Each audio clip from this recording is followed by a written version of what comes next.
요즘 가장 관심 가는 뉴스를 들여다봅니다. 심도 있는 세상 읽기 오늘의 이슈.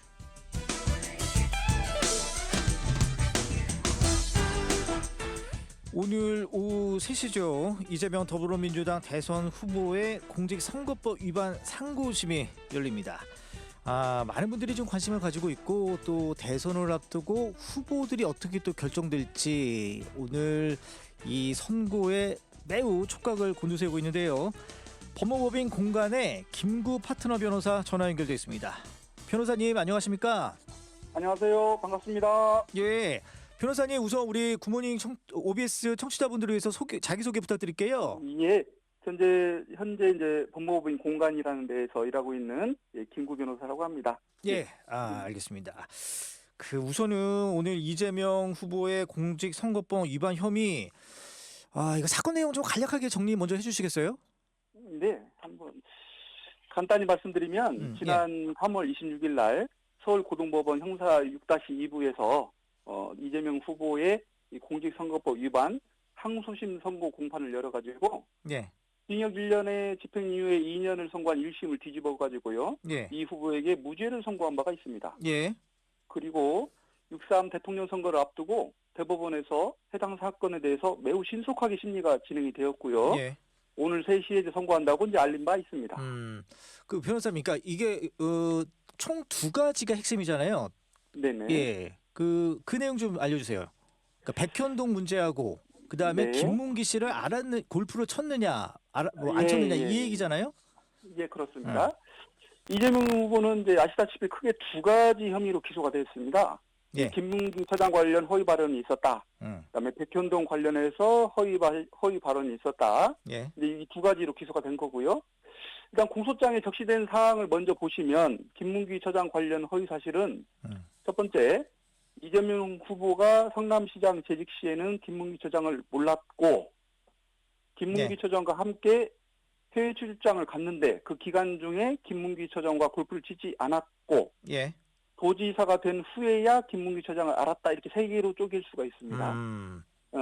근데 이 중에서 다 무죄가 나왔고 네. 1심에서도 해외 출장 기간 중에 김문기 처장과 골프를 치지 않았다는 그 부분만 유죄가 선고가 된 것이죠. 예. 그런데 그 유죄된 부분마저 서울고등법원에서 이번에 무죄로 판단이 된 것입니다. 그래요. 그리고 예, 말씀하시죠. 검찰 공소장에 적시된 이제 백현동 관련 허위 사실은 예. 국토부의 이제 법률상 요구에 따라서 어쩔 수 없이 백현동 부지의 용도 지역을 변경했고 예. 국토부로부터 직무유기 협박을 받았다 이런 발언이 있죠. 이것도 1심에서는 이제 유죄 판결이 나왔는데 예. 이번 서울고등법원에서 모두 무죄로 판단된 것입니다. 선고를 어떻게 예상하시냐 좀 묻기 전에 이게 네. 오늘 선고 예상 가능한 시나리오가 몇 가지 있지 않습니까? 네, 그렇습니다. 예, 이게 상고 기각, 그다음에 네네. 유죄 취지, 파기환송, 네. 그다음에 가능성은 없겠지만 파기 자판 얘기까지 나오는데 요 3가지 좀 네네. 어떤 건지 좀 얘기 좀 해주세요. 일단은 상고를 했으니까요. 예. 검사가 그 부분에 대해 상고 기각이면 이제 무죄 판단과 같은 거죠. 그렇죠. 예. 예, 그다음에 뭐 파기 환송을 합니다. 원래 만약에 이게 이제 유죄의 취지다 예. 이런 느낌이 있으면 대법원에서 직접 판단하지 않고 파기하고 밑으로 내려보내는 것입니다. 예. 그다음에 이제 드문 경우지만 이제 대법원에서 아예 자기들이 판단을 해버리는 거죠. 이게 이제 파기 자판 이렇게 알고 계시면 될 것 같습니다. 그러니까 스스로 판단한다. 그래서 자판인 네. 거죠. 파기 자판. 예, 파기 자판. 예. 네, 그렇습니다. 근데 변호사님, 네네. 파기 환송의 경우에는 보통 네네. 2심에서 유죄였을 경우 이제 무죄로 하면서 파기 환송이 되는 경우가 대부분이잖아요. 네, 그렇습니다. 그렇죠. 근데 2심이 무죄였는데 이 파기 환송이 유죄로 되는 경우는 없죠. 있죠. 있긴 있어요. 유죄 취지로 파기 환송을 하는 것이죠. 그래요? 가능성이 있다 그렇습니다. 보시는군요. 그런 게. 3가지가 다 가능성이 있는 것입니다. 예. 그럼 변호사님, 오늘 네네. 선고 어떻게 예상하십니까? 네, 잠깐만요. 일단 법적인 시각들이 좀 있어요. 예. 그래서 일반인들과 비슷한데 대법원이 이제 모종을 의도를 가지고 지금 움직이는 것이 아니냐 이렇게 의혹을 제기하시는 분들도 있고 예. 다른 유력한 분들한테 여쭤보면은 단순히 이제 사법행정적 절차의 이유에 불과하다. 이렇게 치부하시는 분들도 계세요. 왜냐하면은 그 조희대 대법원장이 이번에 전원 합의체 회부 결정을 직접 내리셨고 예. 조희대 대법원장은 평소에 본인이 강조해온 게 있어요. 예. 그게 뭐냐면 공직선거법 633 규정. 그렇죠. 그 말이 뭐냐면 선거사범은 1심은 기소 후 6개월, 예. 2, 3심은 전심이 끝난 다음에 3개월 내에 선고하라. 이걸 이제 본인이 평소에 강조해 오셨거든요. 예. 이제 그러니까 거기에 맞춰서 지금 대법원이 진행되는 것이다. 이렇게 평가하는 부분이 있지요. 예. 그러면 변호사님 이렇게 네네. 방금 말씀하셨듯이 633이면 네네. 그 633도 사실은 야 이게 선거법이라서 빨리 진행하는구나 이렇게 생각하고 있는데 그거보다도 더 빨리 이 지금 전원합의체로부터 회부가 빨리 됐거든요. 그 이유는 네. 뭐라고 보십니까? 일단 혼란을 예방하기 위해서 아닌가 이런 정치적 생각이 혼란. 있고요. 예. 예. 일단 그렇게 보고 있고요. 이제 확대 해석하면 그렇게 보고 있는데 예. 그 법조계 안에서는 일부러 좀 축소해서 그게 뭐 행정 절차상 문제이다. 뭐 이렇게 좀 축소 해석하는 경향이 굉장히 많습니다. 솔직히 얘기 말씀드리면. 그러니까 이제 전원합의체부터 전원합의체 회부로부터 판결까지 이게 물리적인 기간이 짧다 보니 네네. 이제 뭐 다시 이제 뭐 그 뭐라 그러죠? 결정문을 쓰는데 시간이 오래 걸릴 테니 이거는 무죄일 가능성이 많다. 이렇게 많이들 보고 계시다는 거예요. 그렇게 보신 분들도 많이 계시죠. 변호사님은 어떻게 보십니까? 제가 지금 볼 때는 일단 예측을 제가 감히 해보자면 예. 이번 이제 그 고등법원 판결문에 이제 인용된 대법원 2023 도 16586 판결이 있어요. 예. 거기에 굉장히 주목할 필요가 있습니다. 예, 그 어떤 내용입니까? 이제 해당 사건은 이제 전라북도 정읍시 예. 이제 이학수 시장이라는 분이 계신데 예. 그분이 이제 공직선거법 위반 혐의로 비슷하게 이제 기소가 되신 거예요. 근데 그분도 이제 원심에서 유죄로 판단이 됐는데 예. 대법원이 무죄 취지로 파기환송하셨습니다. 그때도. 예. 뭐라고 하냐면 대법원의 입장을 이제 매우 미리 점쳐볼 수 있는 매우 중요한 판결이고요. 예. 해당 판결에 대해서 대법원이 이례적으로 판결의 취지와 해설을 담은 보도자료까지 배포한 사실이 있습니다. 굉장히 중요하게 생각하고 있는 거죠, 대법원도. 예. 그 해당 판결이 뭐냐면 이 공직선거법상 허위 사실 공표죄 적용에 관한 법적 원칙을 확립하는 중요한 사례이다라고 법조계에서는 그렇게 평가하고 있는데요. 예. 그 내용을 잠깐만 말씀드릴게요. 예. 어떤 표현이 있다, 어떤 발언이 있다면 그 발언의 객관적인 걸 봐야지 그 사람의 내심의 의도, 뭐 개인적 이해 득실, 즉 주관적 사정은 해석에 포함시키면 안 된다. 이런 걸 확립했고요. 예. 그다음에 공직선거법상의 사실이라는 개념이 있어요. 예. 이 사실이 뭐냐면 증거에 의해서 증명이 가능한 것을 사실이라고 이렇게 정의를 해버립니다. 대법원에서. 증거에 의해서 증명이 가능한 것. 예. 그것이 사실이다. 그러니까 그거 이외에는 뭐다? 의견이다. 의견이다. 그래서 의견은 뭐냐면 가치 판단이나 평가다 이런 얘기고 예. 또 하나 중요한 게 있습니다. 네. 의견하고 사실이 혼재돼가지고 표현이 되잖아요. 예. 그러면 이게 의견인지 사실인지 잘 모를 수가 있지 않겠습니까? 그럴 때 원칙적으로 뭘로 본다? 의견으로 본다. 이렇게 기준을 세워버립니다. 예. 또 하나 중요한 부분이 있고 조금 뭐 부수적인 부분이 있고 그렇잖아요. 예. 중요한 부분이 객관적 사실과 합치되면 약간 세부적으로 약간 진실과 차이가 난다 할지라도 이건 뭐다? 과장된 표현에 불과하다. 이렇게 또 규정을 해버립니다. 기준을 세워주는 거죠. 피의자 쪽에 조금 그 유리한 쪽으로 좀 봐준다 이 말씀이신가요? 예, 그렇죠. 왜냐하면 선거기 때문에. 예. 그다음에 핵심적 사실하고 부수적 사실이 있으면 부수적 사실이 조금 허위다라고 해도 공직선거법상의 허위사실 공표죄는 성립하지 않는다. 이렇게 기준을 세웁니다. 예. 그다음에 또 하나 후보자들이 정책 공약이나 이를 비판 검증하는 과정에서 이제 발언들이 쏟아져 나오잖아요. 예. 그러면 일부 표현만 딱 집어가지고 이거 전체적인 취지나 맥락에서 벗어나서 딱 일부 표현만을 집어가지고 사후적인 해석을 가미를 합니다. 예. 그렇게 한 다음에 이걸 형사처벌의 기초로 삼는 것은 이건 선거의 공정이라는 측면에 있어서도 매우 문제가 있다.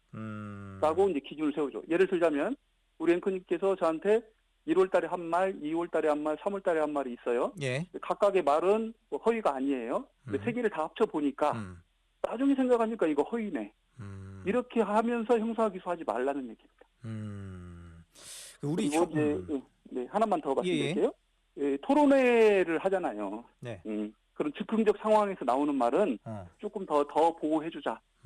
더 보호하겠다. 이런 기준을 세워버립니다. 그때 정읍시장 그래요? 사건에서.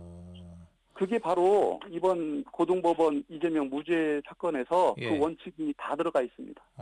거의 대부분이 들어가 있습니다.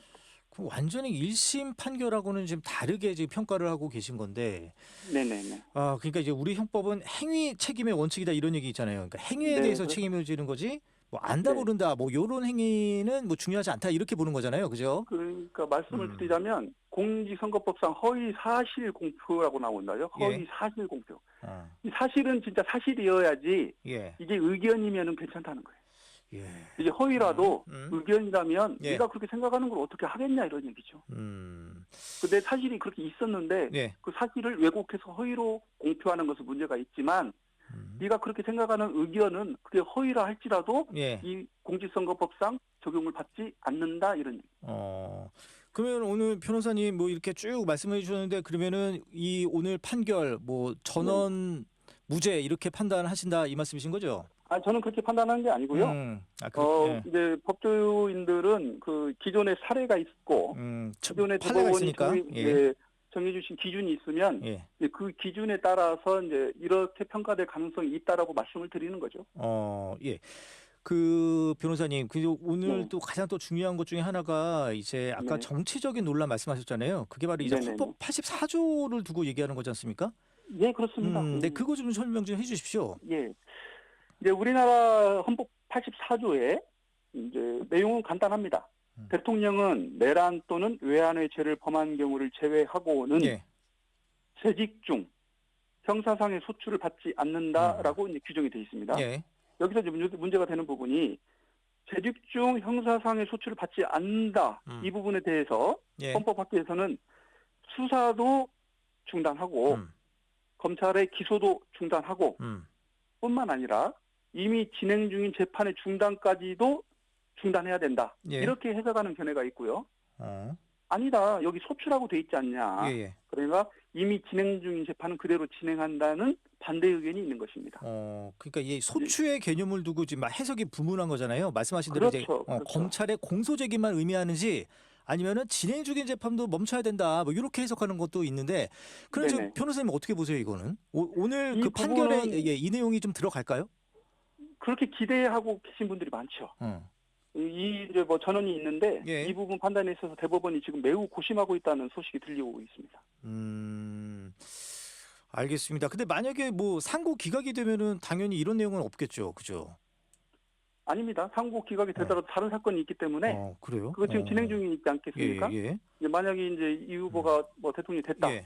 그럴 경우에 어. 그 재판을 계속 끌어갈 것이냐, 예. 아니면 이 헌법 84조에 따라서 네. 그 해석에 따라서 이걸 이제 중단시킬 것이냐, 예. 매우 이제 중요한 문제가 생기는 거죠. 근데 이제 이번 사건에는 구체적인 관련성이 없으니까 이 불소치 네네. 관련된 얘기는 판결문에 들어가지 않을 것이다 이런 얘기도 좀 있던데. 그런 얘기도 있죠. 왜냐하면 이 사건과 관련이 없기 때문에. 그런데 전원 합의체라는 게 조금 의미가 있어요. 예.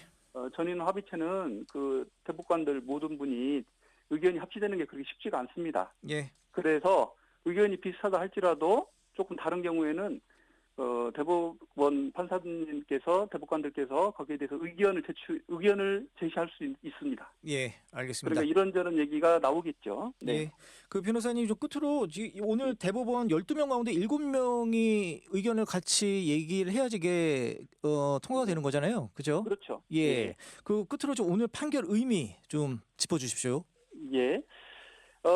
앞서 이제 말씀드렸던 정읍시장 공직선거법 위반 사건에서 이제 공직선거법 해석과 관련하여서 예. 이미 그 기준을 정한 대법원의 판결이 있었다는 점, 그리고 그 기준이 이재명 후보의 고등법원 판결에 그대로 적용되었다는 점, 예.